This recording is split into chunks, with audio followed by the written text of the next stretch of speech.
Hello everyone, welcome to another exciting episode of Dayspring Discussions. I'm your host Sean McGahee, and this is a show where we talk about movies, TV, sci-fi, fantasy, comic books. If you geek out about it, we're going to talk about it. You can listen to Dayspring Discussions on iTunes, YouTube, Podomatic, and Patreon, and contact Dayspring Discussions on the Facebook group, Twitter account, and dayspringdiscussions@gmail.com. Hello everyone, hope you all are enjoying your week. I am joined today by the ever so lovely and never a clone, Miss Lisa Locke McGahee. Yes. All right, guys. So it's that time again. We sat down on Sunday and watched another Star Wars movie, Star Wars Episode 2: Attack of the Clones. We sat down, of course, we're going chronological order, and then we're going to do kind of little review of each of the films, okay? We're going to sit down, we talk about the film, we talk about maybe some comics and books related to it, and share our thoughts on some films that are pretty old, and maybe we have a different perspective on them now that they're a little older and have gotten more material in relation to the characters, the film, stuff like that. So, you ready to go, Lisa? I'm ready. All right, guys. So, like I said, Star Wars Episode 2: Attack of the Clones. The film came out May 16th, 2002. Now, Lisa, you mentioned on the last episode that you really didn't see the prequels in theaters except for maybe Episode 3.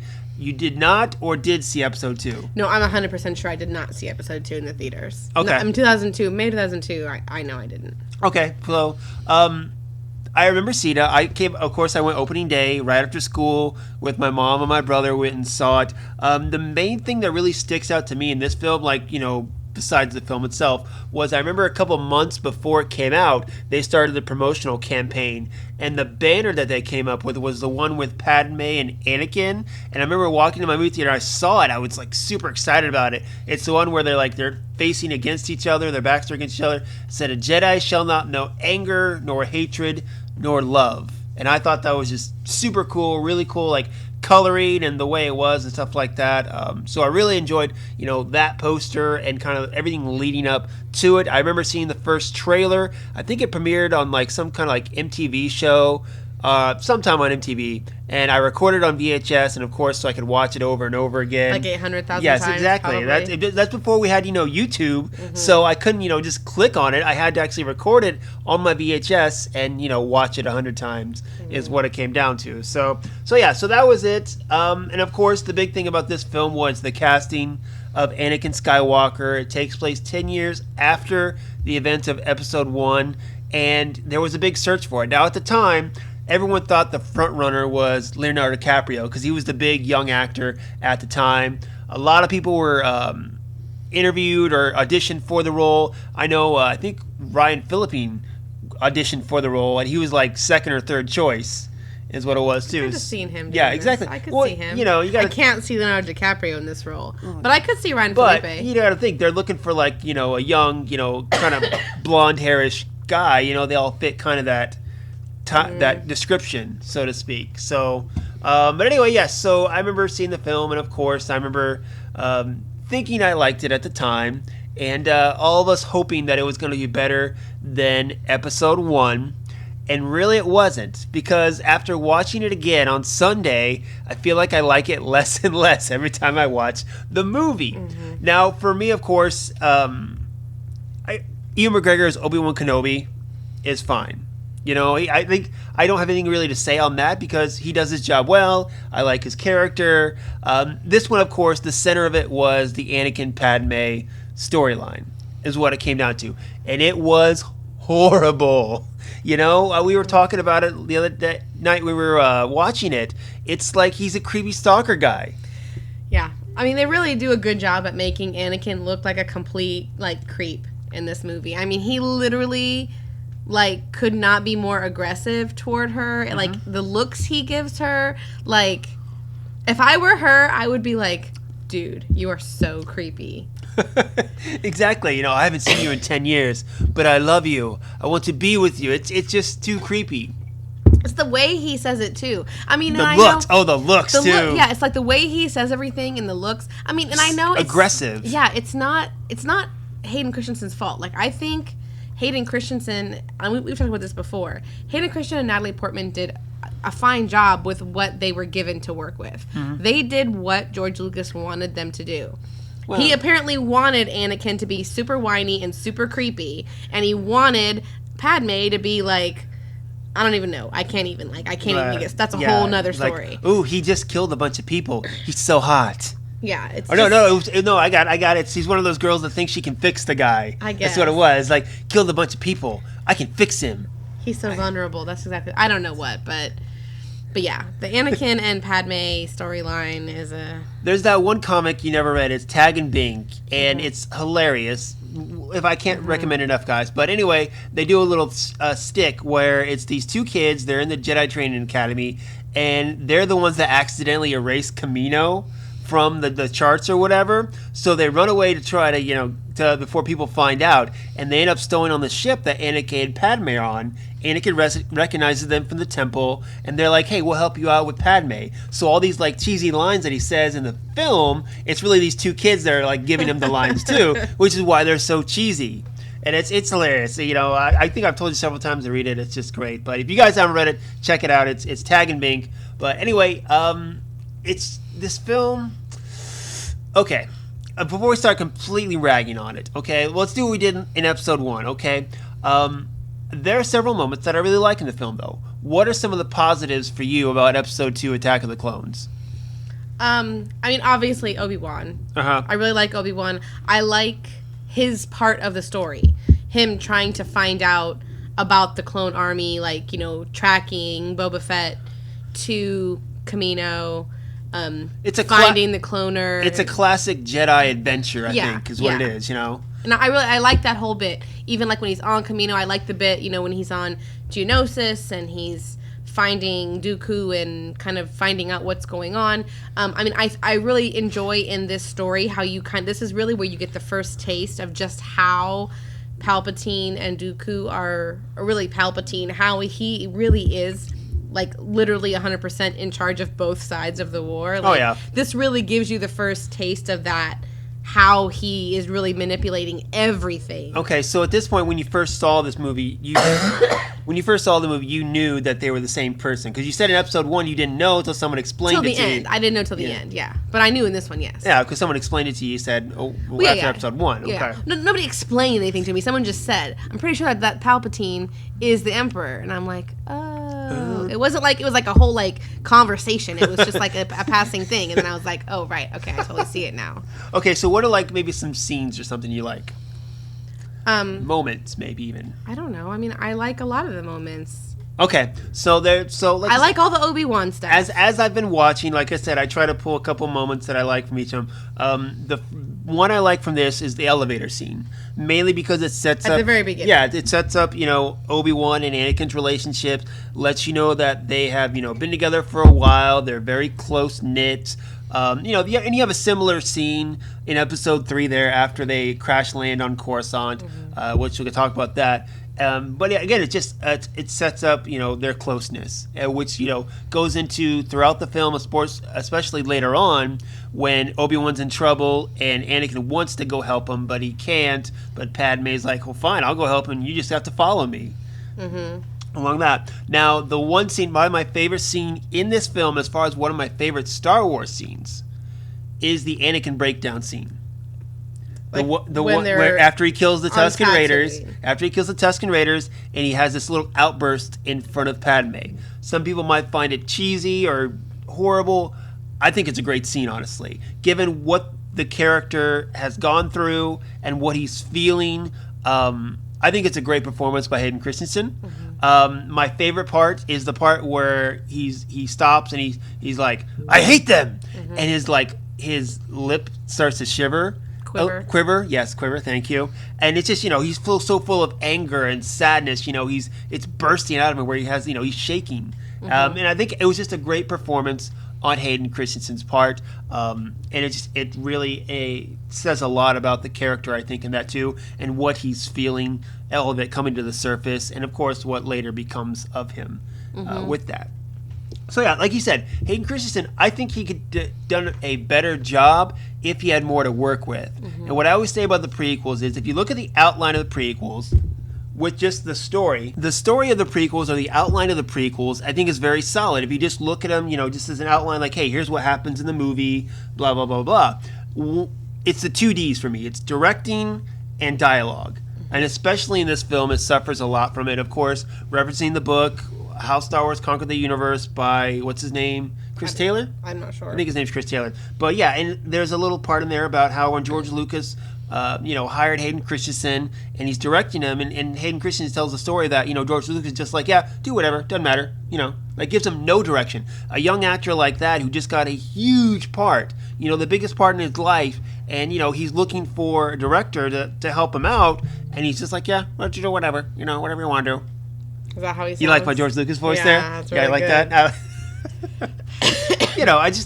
The director, his number one job, of course, is to get the best performance out of the actors, among other things, but that's the main thing he should be doing, and he just didn't care. He cared more about the effects. Now, granted, of course, he was all about pushing the effects forward. This was actually the first film that was shot digitally as well, too, so he was pushing boundaries with that whole technology. He should have just had somebody else direct it. Yeah. Then. That's the whole thing. And that's what I was he should have had somebody else direct it so he could really focus on the stuff he wanted to be focused on. He didn't want to be doing that stuff, then he should have let somebody else do it. Although I still think that the script, the dialogue, already was holding it back so much. George Lucas is a good storyteller. The Star Wars films, Willow, Indiana Jones. He writes all this stuff too. But you got to think. Even in Empire Strikes Back, Return of the Jedi.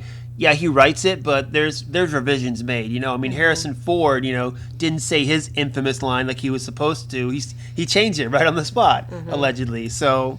There's room to change it a little bit, and I think if you could have changed this story or some of the dialogue, and again, made Anakin not as aggressive, it would have worked a little better.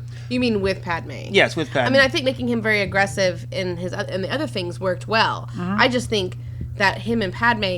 I look at all of this as the kind of person that Padme is. Mm-hmm. And a lot of it, the understanding of what Padme, her like inner character comes not from the movies, because they don't really go into her all that much in the movies. Mm. It comes a lot from the books and stuff that you get a little bit more of her backstory as to who she really is. Well, it's also the fact that there's also the adaptation of this one too, which I love the prequel adaptations because you get all the inside the characters' heads, you get like deleted scenes, stuff like that. Mm-hmm. And Padme, her whole life was about duty, about, she chose a different path. And in the deleted scene, she talks about how, her sister has kids and, she kind of always thought she'd see herself like that too, but she's always been pulled towards duty. After she was queen, she thought about starting a family, but then the queen asked her to be a senator and represent Naboo, so she got pulled into that. So,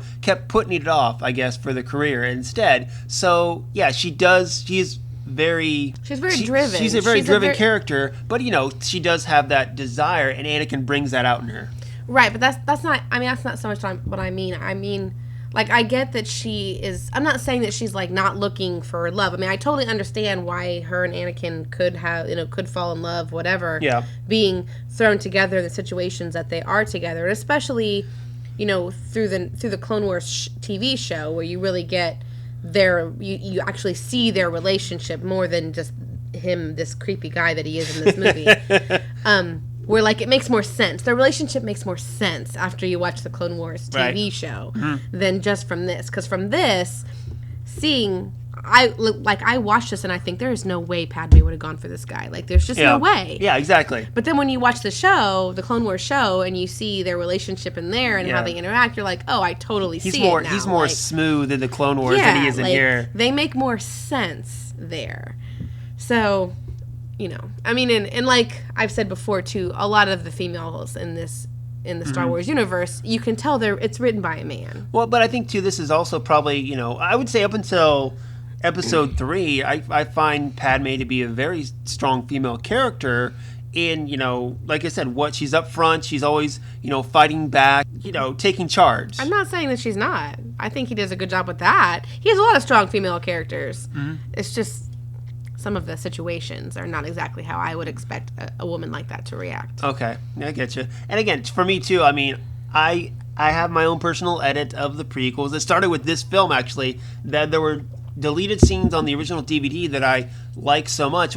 Bunch of them being fleshing out more with Anakin and Padme, and again, you spend more time with them and seeing them, relating to each other and falling in love, where you take that stuff out. And like I said, and I might talk about this again next week when we talk about episode 3, there's a whole deleted scenes of, them going back to Padme's house to meet her parents and her sister and her niece.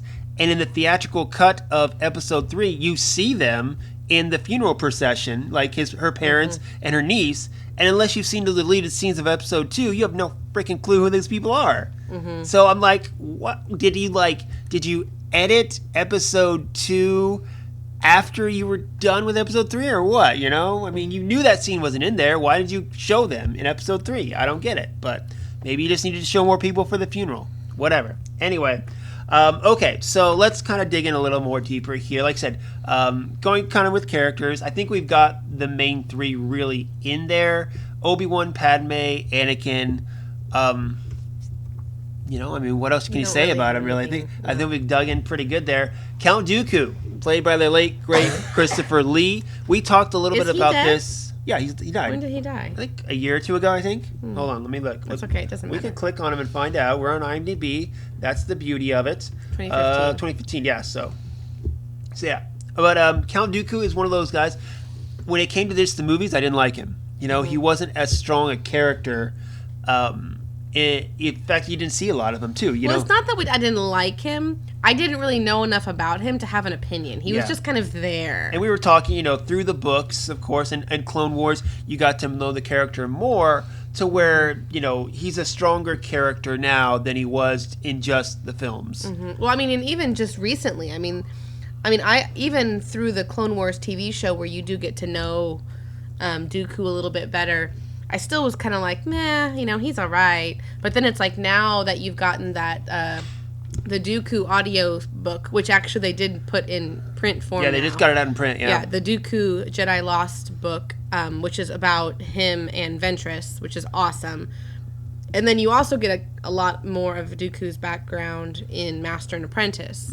And so both of those books, after reading those, I really like Dooku now. Yeah. Like, I mean, not like him. I mean, he's horrible, but you have more of an understanding of what led him to do what he did.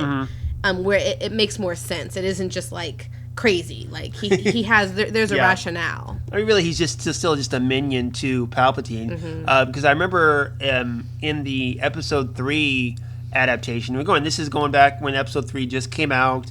And you could have the debate about the adaptations of the films, whether they're canon or not.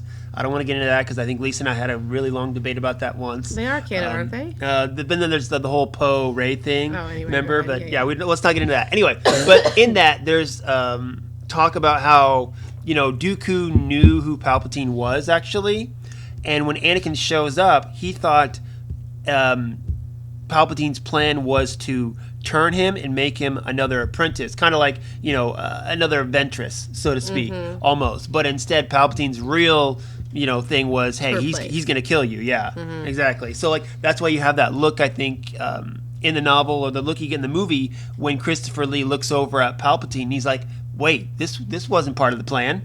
It's one of those things where in the movies I didn't like him as much, but through other things he's fleshed out a little more. And like I said too, in the Clone Wars I find him to be a much more menacing character, a stronger character, someone you'd actually be afraid of. Yeah. I guess. Well, in this movie he's trying really hard not to be the bad guy, to portray himself as not the bad guy. He tries to bring Obi-Wan over. Right. Man, I'm so sorry. My cough all of a sudden. But yeah, so it's like I don't think he's not supposed to be real menacing, because I think he wants you to believe he's not the bad guy in the movie. But then in the shows, in the show you really kind of get a taste of, oh yeah, this is really his other side. Yeah, exactly. He's got that. It's like anyone who has the dark side. They crave the power and they crave more and more of it. So you see some sides of yourself, or see some sides of them that probably aren't too pretty. with that. So, all right, Samuel Jackson as Mace Windu got a little bit more screen time in this one. Last time we just kind of saw him in the Jedi Council chamber, and then we saw him at the very end during Qui-Gon's funeral. And this one, he was very active, talking to Obi-Wan, and then, of course, leading the battle of Geonosis at the end of it. He got his purple lightsaber. There's a little behind-the-scenes thing in the original DVD where he's talking to George Lucas about lightsaber colors, and George is like, well, you know, blue and green are for the good guys, and red's for the bad guys. And he's like, what about purple? So that's how the purple lightsaber came to be. He asked for his own special color to go with. But let's get down. Okay, we're talking Mace Windu. Let's talk about Jango Fett in this one as well. And again, it's Attack of the Clones is the Battle of Geonosis and how the Clone Wars start. And the fact that it came from the bounty hunter Jango Fett, which had his own son Boba Fett. I don't know, something about that never sat right with me as far as where Boba Fett came from. Because Boba Fett was always one of those mystery characters. He was cool because you didn't know a lot about him. Kind of like Wolverine. You didn't know Wolverine's origin story, so that made him more cool. And now that we know Boba Fett was this little bratty kid who is annoying as hell. Well, he's not annoying us on the movie. He is in the Clone Wars show. He's annoying as hell either way. Ha ha ha! Get him, Dad! Get him! Yeah! Fire! Come on, dude, really. But yeah, I mean, it's the way the Clone Wars, this is where the clones come from, which is the start of the Empire that we know. Of course, I love, the Clone Wars TV series. I love the way they tackled it more as far as giving the clones more individuality. And this is kind of just the start of it, so to speak. But it was, it was okay, I guess. The way I come from. How do you feel about, the Clone Wars? Because I feel like maybe I had a more different perspective on it, being that I was a big Star Wars fan, and I was one of those guys that, what is the Clone Wars? How does it start? What's it about? And now we finally got to see it. Did you like the way that went, or you still like the way? Okay. I liked the battle on Geonosis. I thought it was interesting. I guess I'm not really sure what your question is. Do you like that the clones turns into the Empire? Oh, well, no. I don't like the way it all played out, but that's only because I know that, Palpatine was really, it didn't really matter. It was inevitable.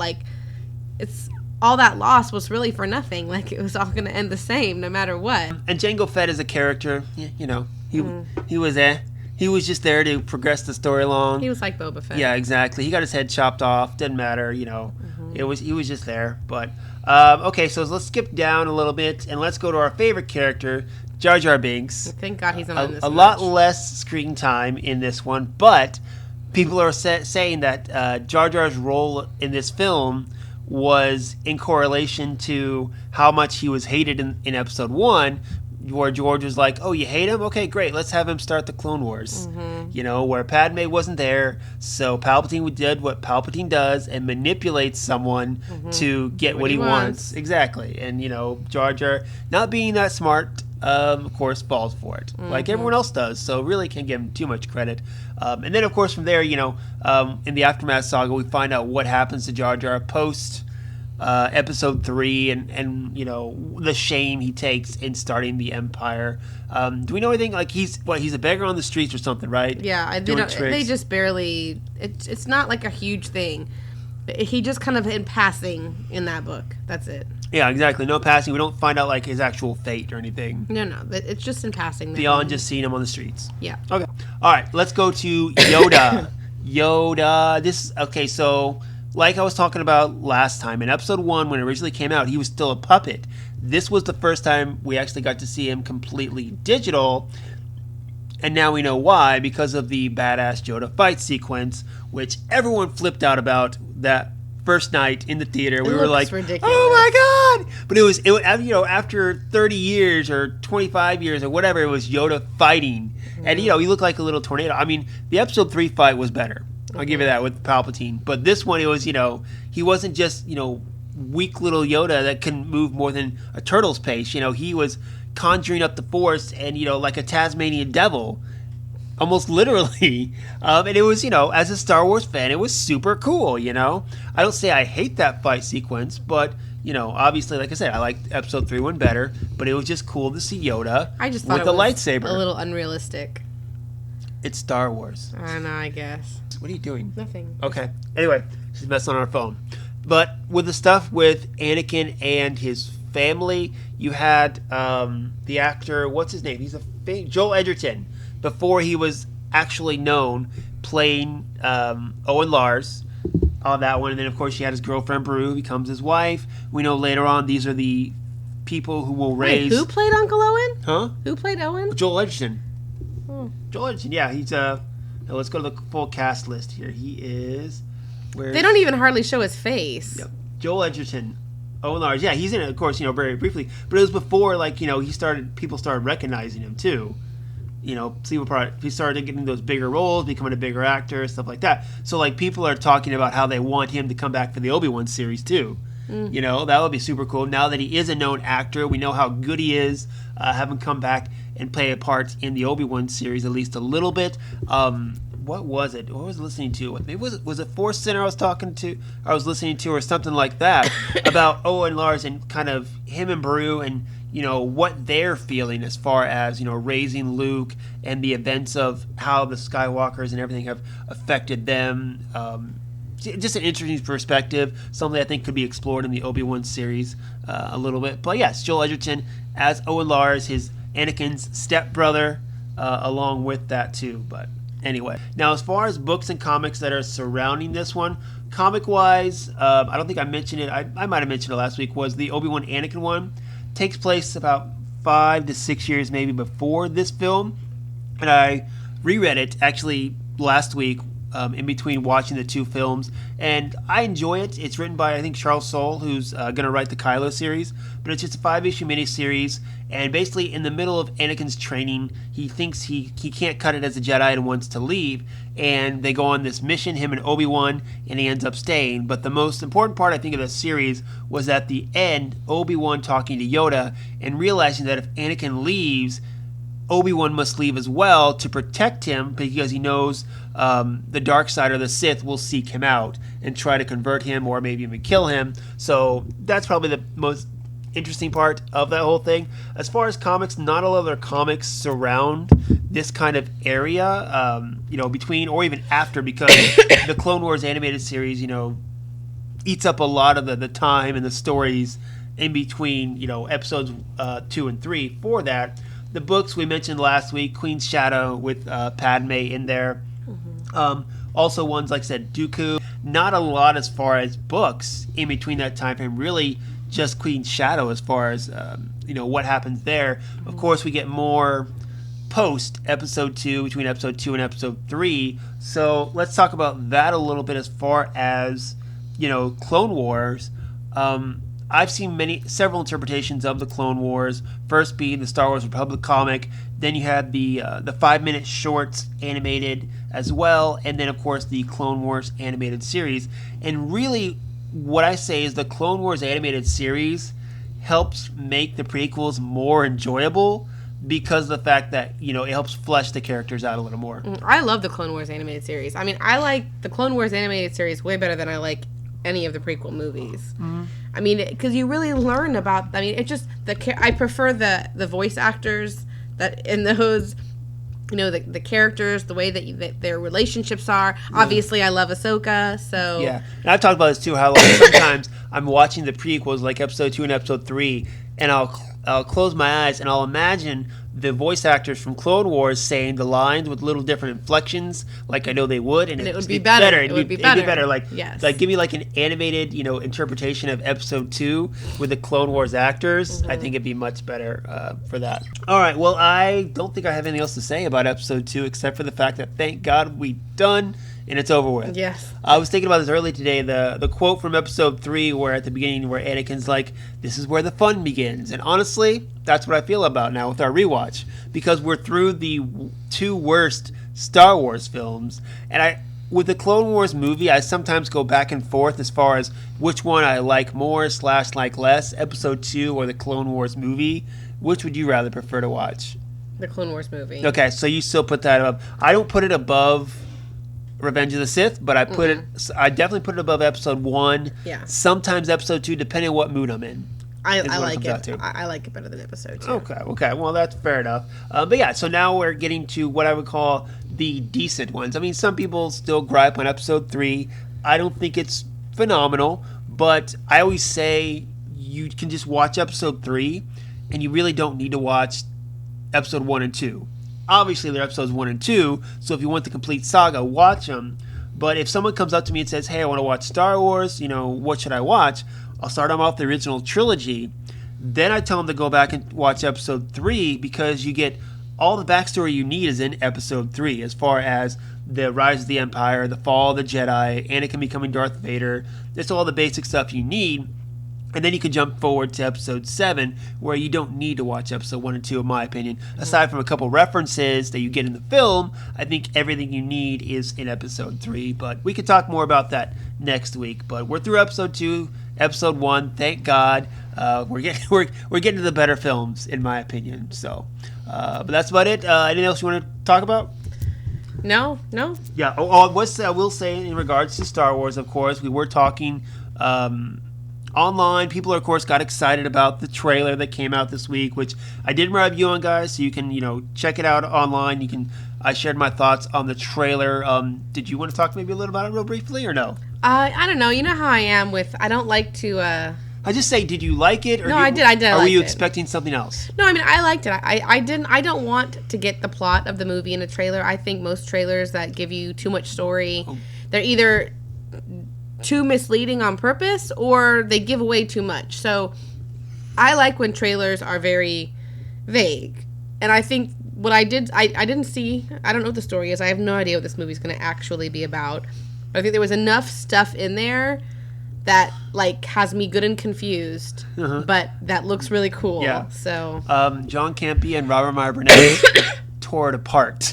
They did not like it, either one of them. Well, they liked it, but they didn't like the fact that, it's voiceovers, it's not people interacting, you didn't get more of the story. And to me, I'm sitting there listening to them, and I'm like, it's part 9. It's like, it's like people who would go to watch the last Harry Potter film that haven't seen the last of it, okay?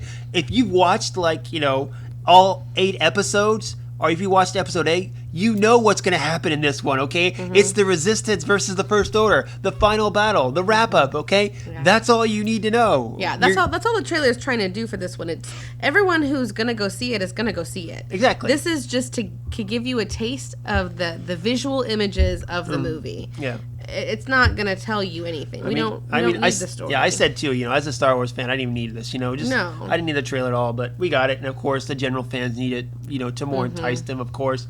But we're talking to also, or I was mentioning, as far as upcoming with Star Wars, starting in, say, November, you got the Resistance Reborn novel coming out, which kind of kicks off and a little prelude to Rise of Skywalker. November 12th, you got Mandalorian. November 15th, you got Jedi Fallen Order. Then you have Rise of Skywalker.